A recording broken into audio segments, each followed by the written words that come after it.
Hello, and welcome to another edition of Medicare Simplified with your host, Dave Miller. Hello, everyone. Welcome back to another edition of Medicare Simplified. I'm your host, Dave Miller, and today I got a unique interview with a very nice lady named Lynette. And she's got over 40 years in physical therapy experience, but recently she had a unique series of events happen that I felt important enough to where we were going to do an interview with her, and she was nice enough to agree to it. So give me 1 second. I'm going to transition her in. Good afternoon, Lynette. Nice to see you here today. Hello, Dave. How are you? I'm glad to be here. Doing well, thanks. And I'm so glad you agreed to take some time to warn our listeners about what went on. But first, can you give us a little idea of what you've done with a career as far as like physical therapy and spreading the knowledge of certain things? Well, I became a physical therapist way back in the 1970s. And most of my career I spent in short-term rehab, which is if somebody, say, breaks their hip or has a total knee, and then they go to rehab for maybe 2 weeks, 3 weeks before they go home. Or I did in-home care, which I really love, which is one-on-one, and you're following up, and the rule there is the patient must be homebound. And your job is to get them so they're not homebound anymore, or make sure they have everything that they need.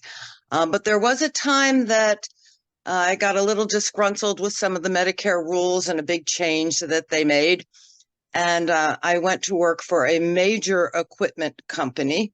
And I did get the opportunity to travel all over the country and educate providers and patients on the durable medical equipment and why I would choose this walker over that walker or this wheelchair over that wheelchair, or how to measure for them and things like that. So I've had a really good career and I loved every single minute of it.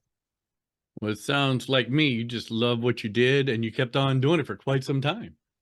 I sure did. And that's what I like about what I do, because I'm not stuck in an office. And when you did the home care and the traveling, same thing. You're not stuck in a stuffy office all day. You're out and about, you're meeting with people, and that is fun, isn't it? It is. It is. People are wonderful. Yeah, I I mean, have I've a had lot of some, good memories. I'm and sorry. that's cool because you had a career you loved, and well, I gotta admit, I like what I do too, because educating people is important, and there's so many scams and so many things that go crazy. Like, we actually met through your insurance agent, who was a mutual friend, and she told me you had some interesting event, or I don't know how to phrase it, but something very interesting happened at the dermatologist office. And I thought it was good enough to where one of the reasons I wanted to do this podcast, and thank you for taking your time out to do this for me. So what happened?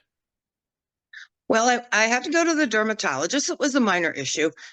And when you go into a new medical office, of course, they give you lots of papers to fill out, all your medical history and a consent form. And I want to warn people to read the consent form, because I did read it. And in it, it said, and I can't do it verbatim because I made a mistake and didn't get a copy, but it did say that it takes a time away from patient care to seek authorization from all the various insurance companies. It is your responsibility, meaning my responsibility, to get authorization for any treatment recommended. I'm like, whoa. So I crossed that all out, because I'm not going to have them recommend treatment and then I'm going to end up paying for it because my insurance company didn't authorize it. I crossed it all out, and then next in the column, I put my initials and a date. And then at the very bottom, I wrote, I do not authorize any treatment that is not pre-authorized by my insurance company. And then I signed and dated the form. I made a mistake. I should have kept a copy of it. But I thought, geez, what patients know to read that? And what happens if they consent to treatment and the insurance company doesn't cover it? So that's when I called my friend and I said, hey, you need to be aware of this. And Sally got a hold of me. We had a great discussion. And Lynette, I am so glad I found someone to do this podcast and interview. that can warn people of some real life things that are going on right now. And I guarantee you someone out there is probably saying, oh crap, what did I do when I went to my such and such office? And to give you an idea, these procedures that are whatever they're doing could cost hundreds or a couple of $1,000s. And if the insurance company turns it down, you pay for it.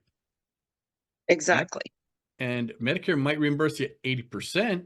If you file Medicare, of course, that takes extra forms, extra time, and then who knows how many months before you get paid. And then you're Exactly. still out 20%. And Exactly.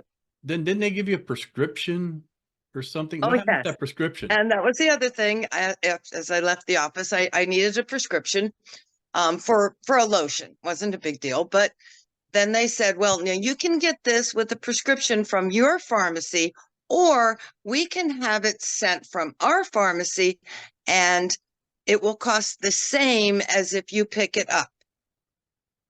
And it'll be delivered right to your home. So, just sign here and we'll have that taken care of. So, I went with their pharmaceutical company, and it actually ended up costing me more because I had to pay for shipping. I also had a little delay of several days to receive it, where I could have picked it up that day at my pharmacist with my insurance. Now, they did offer a nice convenience for you, but it didn't save you a dime. It actually cost you more money. Right. They didn't tell me that I was going to have to pay shipping. Whereas you could have said, no, I'll take the prescription. You could have called it in and had it delivered through your mail script, or you could have just gone to your local drugstore and gotten it. Exactly. Yes, I And could it would have. have been on your way home. So you're going to pass it It anyway, would have right? been. Right. So lesson learned number 2. And this all happened in one day. That was the funny part. Yes. So Lynette, is there anything else that happened that day as far as your dermatologist and everything? Is there anything else you want to add to this part of our interview or discussion? No, not regarding that day. I could also say that I was very pleased with the care that I received, and I really did like the staff that I met. So, it was all good. It's just a warning. Watch that consent form. What I would have done is the same thing you did, but I would have also said, well, if I'm going to do the research with my insurance company to check for authorization and so forth, I will be sending you a bill for my time and services rendered, because my time isn't free. And if I'm going to do your person's job, then I feel I should be on payroll, and I will hand you a W-9. Well, I did Only think fair. as I was reading it, I was thinking, what do they have the billing staff for? And what do they have all these receptionists for? The office is crowded with people. What are they doing? Exactly. And it's how I feel sometimes at the grocery store when I do the self-checkout. I'm like, that thing on Facebook was actually correct. Due to the upcoming holiday, all our self-service checkers will be off for today. Well, yeah, I'm not going to the store. But to me, I don't understand why they're pawning things off, because some people wouldn't even have a clue as to how to go about getting an authorization for a certain procedure. And I don't know about all insurance companies, but why would they authorize something that's already been done? Usually they get the authorization prior to the treatment. If you've already had the treatment and now you're trying to get authorization, I don't know, but I think most companies say, well, you should have seen us prior. We could have authorized it, but since you've already had it done, it's on you. And that's another drawback to that form. That's exactly right. And I sort of did have that happen to the dentist's office or an oral surgeon's office. Uh-oh. Let's talk about the dentist. What happened? Well, I had to have a tooth pulled, and I chose to go back to an oral surgeon that I know who was not in my network. Now, I knew he was not in my network. Okay. And when I went, he said he'd pull it, and there was a charge, and I had to pay that up front, and that then they would help me complete the forms for the insurance company. Well, I got about 5 pages of paperwork from the insurance company. And another mistake that my insurance advisor would yell at me about is I just said, it's already done, and I let it go. But I should have had all those forms completed and collected that money. But I'm sure they count on a lot of people doing exactly what I just did. Oh my. So that was another nightmare, wasn't it? Yes. Yes. Yes. And That whole nightmare started with a dentist that was in network, and I walked in the office and I sat there and looked around. It was the first visit, and I went, this man has a huge overhead, because that office was gorgeous. It was all marble and glass. And there were statements there such as, oh, she still has coverage. We can schedule another procedure. oh my word. Yeah. Yes, that truly did happen. I call that the milkman, because he's milking anything he can get. Exactly. Exactly. Oh man.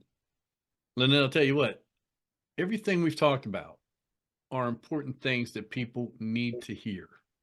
Signing Yes. documents before you read them, I've never done that. And now I'm going to be even more scrutinizing whenever a doctor hands me something. And the other thing that I'm a little weary of too is sometimes they'll have you do an online form before you go see the doctor. Read every line of that online form, because it may be something similar to what Lynette just had to modify. But also, do you really feel comfortable filling out medical information on an online form that could be going through how many servers to get to from one connection to the other? I mean, that could get hacked anywhere along the line, and then your medical information's out there, your personal identifiable information's out there, your social security, your birth date. How many things do you need to have your identity stolen? Do the paperwork in the office on paper. Go in 5 Or minutes. maybe early. you could print out the form and fill it out at home and take it to them. Exactly. Either way, it's on paper and not going through the internet. That's something I agree with you. I am very hesitant to do anything on the internet anymore unless I know it's a direct shot or it's places I know are secure, and that would be none. Hey, look, if they can hack Department of Defense, Homeland Security, and all these places in DC, and you know they got some good software, what do you think a doctor's office is going to be? That's going to be a walk in the park for them, you know? That's why I don't like doing any medical stuff over the internet. Have you not ever received a letter from a medical company telling you that they've been hacked or had ransomware? Yeah. Yeah, I've gotten them. I've gotten them. And that's another reason to print it off and hand it to the people. Well, now we got to fill it in. Isn't that what you get paid for? If I got to do your job, I want paid. That's what I say. I agree. Well, Lynette, thank you so much for your valuable time and all the information you gave us. It wasn't a very long interview, but it doesn't have to be to have some vitally important information. Lynette has been smart enough and has enough experience behind her to know to look for things and read documents thoroughly. She could have got hammered with a major bill if that had not happened. And folks, that ends another edition of Medicare Simplified.